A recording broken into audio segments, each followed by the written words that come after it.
Hey there, everybody. Welcome in the kitchen with Tally Faye. Hope everybody's had them a good day.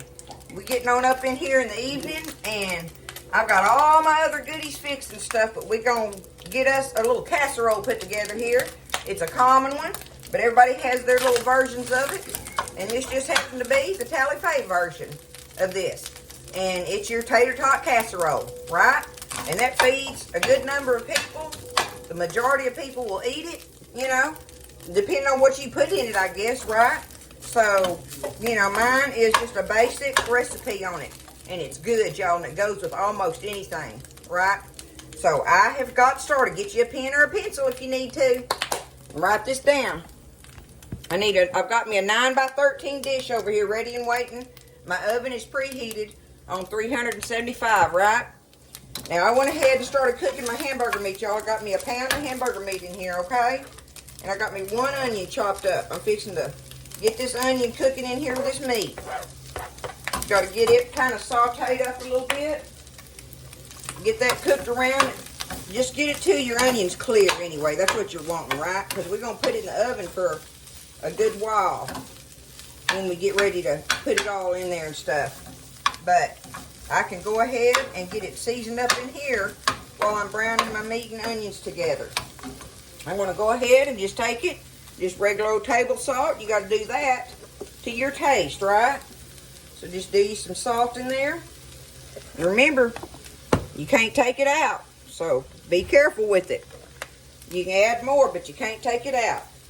I got me some onion powder here, y'all. Even though I got my onions in there, I'm going to put me about a nice big teaspoon of onion powder in there. Let's do us some black pepper. Pepper that down good. So there we got some salt, onion powder, and some black pepper going on in there. Now we're going to cook that together with our onions. And when those onions get cleared up on me a little bit, we'll come back and I'll show you what we dump in here to get ready to get all the rest of it put together. Alright, so now I've got my hamburger meat and my onions all sauteed up and seasoned together. So that's easy enough, right? Next thing we're going to do is I have a can of drained whole kernel corn, okay? Just dump that in there. I've got about 2/3 of a cup of whole milk here. Pour that off in there. I got me a big 1/2 cup of sour cream. Just take it, dump it in there.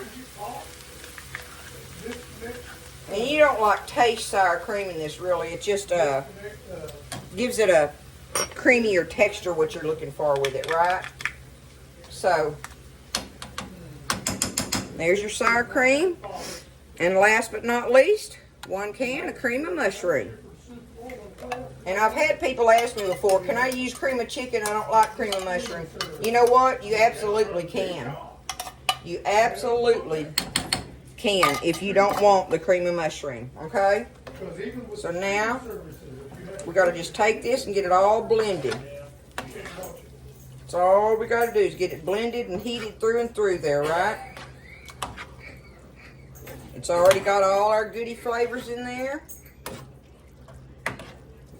This is such an easy recipe, y'all, that's worthy of feeding a number of people, and, you know, maybe minus the onions or something. This is something that most kids will eat. And they don't even know it's cream of mushroom soup in there. A kid don't. So, you know, you got to play that by ear. If you use your onion powder in there and stuff, that'll give it the flavors you're looking for on that, right? So now I've got it all mixed together, turned up, get it a little heated through and through. There's that. And now I've got my dish, my 9x13 dish over here, right? You can spray it if you want to or whatever. Get you a little spray on there. And I've got me I need about, I think, about 2 cups. Probably about 2 cups of shredded cheddar. If you're wanting to guess at amounts, right? I'm just going to put some cheese off in there. That's how we're going to do that. But we got to put it in our dish first. And then I'll show you what I do with the tater tots. just because it's a preference for me of what I do with them. Okay? Let me see. Alright, we're going to say that's heated through and through enough. I'm going to take it and just dump it in here. Put your meat mixture in your 9x13 pan. Okay? Easy enough there. Quick and simple. Now just spread it out a little bit. Get it in there even. Okay? There's that.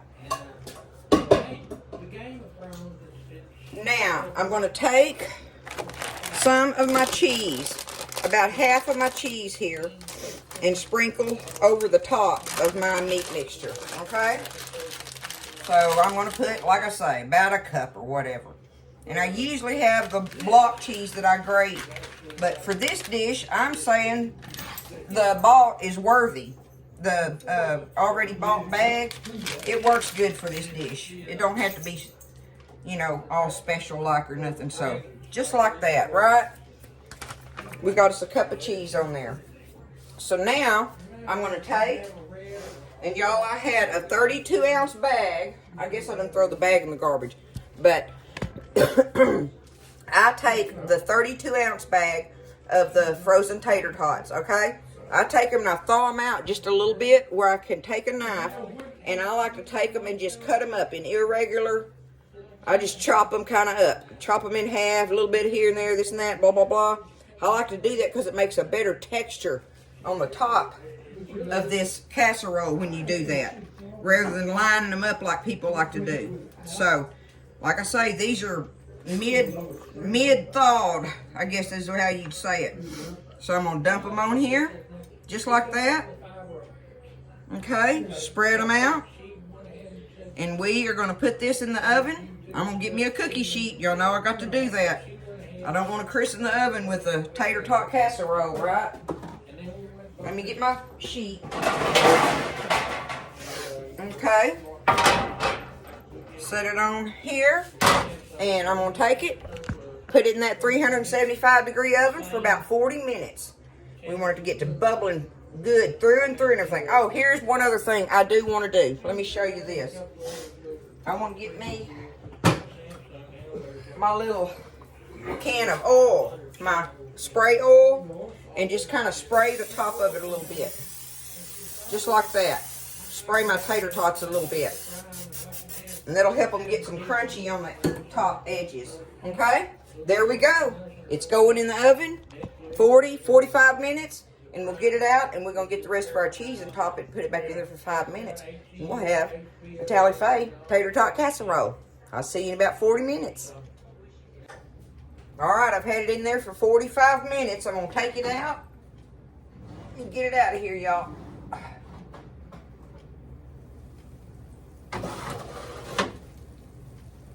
It's good and bubbling through and through. Let me put it down here where y'all can see it. That booger's heavy. I ain't going to try to keep picking it up. But I'm going to go ahead and take my other cup of cheese. Like I said, basically a cup, right? So we're going to take it and just put it on here. Right across the top. We're going to put it back in here for about 5 more minutes or so. And let that cheese get good and melted on the top. And we're going to have it, y'all. It's that easy, okay? There we go. I got me a good enough pile of cheese on it. I'm going to put it right back in there and let it do its thing. Okay, I had it in there about 8 minutes. I put it up in the top, on the top shelf. I wanted it to kind of maybe brown a little bit like or something, right? Give it a little crispy on there. Let me turn my... Okay, y'all, look. There it is. Let me get the phone off of here if I can keep from... And I'll show it to y'all like that. There it is. Can you see it bubbling in there on the sides?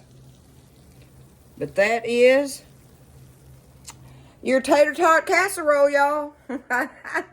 y'all give it a try. It's easy to make, you know. Get you a bag of frozen tater tots. You about got everything else you need for the thing. And like I say, that makes a 9 by 13 pan. That'll feed a family easily. Easily. So, y'all have a good evening. Everybody have a happy new year. And I'll see you next time, okay? In the kitchen with Tally Faye.